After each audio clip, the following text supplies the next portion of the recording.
What's up everyone, it's Q from Retro Q Gaming, and while doing a little bit of research just now, I found something else kind of disheartening really. I was looking into why Mega Man Legacy Collection 2 was so big in download size versus Mega Man Legacy Collection 1. Now when you look at it, the collection, or the games in Collection 1 are only 3 NES games, but when you look at the games in Collection 2, they shouldn't be anything more than 1 gigabyte. When you look at what games are actually included and their original file sizes, there's no way they should be as big as they are. This all comes on the back, of course, of the realization that the Nintendo Switch version of the Legacy Collection, which comes all in one, will only have the first game, the first collection, on the card, but it will have a download code in the box if you buy it physically for the second collection.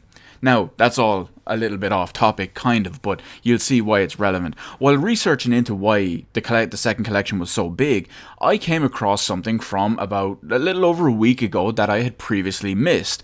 Now, if you may remember correctly, that originally, when the Mega Man Legacy Collection was announced for Switch, Capcom also announced that there was going to be an upcoming Mega Man X Collection in 2018 for all platforms, Xbox One, PS4, PC, and Nintendo Switch. Now, naturally, myself and everyone else probably assumed that it was all going to be one big collection on one disc or one download or one game card or whatever it is, although in the Switch case it might have been a game card with a download code as well. But anyway, you get my point, that it all would have been sold as one large unit, one package if you will. But it seems that that might not be the case, because it turns out that these games were actually submitted to the Australian Licensing Board on the 14th of February. The thing that's very curious, or more so disheartening and worrying straight off the bat about these, is that they were actually 2 separate entries: the Mega Man X Legacy Collection 1 and Mega Man X Collection 2.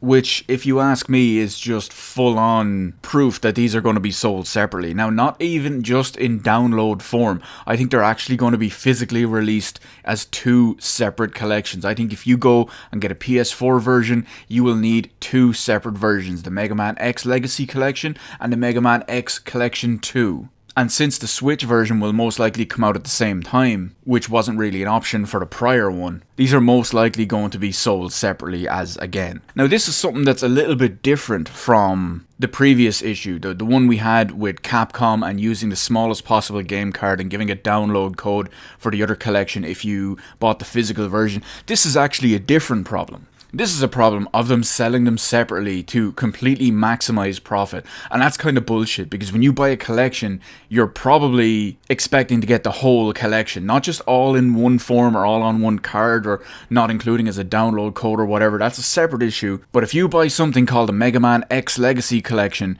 you're probably expecting to get all the Mega Man X stuff, or at least all the Mega Man main story stuff. What do I mean by that? Well, there's a couple of spin-off games in the Mega Man X collection, or should I say the Mega Man X Legacy in line, if you will. I keep using these terrible words that actually kind of mix it up with the real thing. But let me give you an example. Mega Man X 1, 2, and 3, generally considered to be SNES games. Mega Man X 4, 5, and 6, generally considered to be PS1 games. And Mega Man X 7 and Mega Man X 8, PS2 games. And of course, there's stuff like Mega Man X Battle Command Mission and Mega Man Extreme. Now, chances are, realistically, we'll only see X 1 to 8 in these main collections, but the point here is that they're breaking them up separately, needlessly, just for more money, and that is kind of annoying. A lot of people's issue with Capcom and the whole Mega Man Legacy Collection deal on Switch previously was that Capcom were, according to them, being cheap and cheaping out on the game card to possibly get more profit or whatever on a smaller game card. This is a whole other story, because this isn't a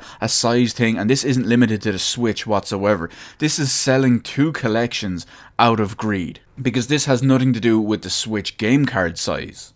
Because they'll have to buy a Blu-ray regardless for, say, Xbox One and PS4. Even on the smaller of the 2 Blu-ray sizes, 25 gigabytes, all of these games will fit on there no problems at all. So it's not a size and storage issue. It's just Capcom opting to sell everything separately to get twice as much money. After all, why sell 8 games for €40 when you can sell 2 collections of 4 games for €40 each? So I think that's a load of crap, how that's all being potentially handled for it is at the moment.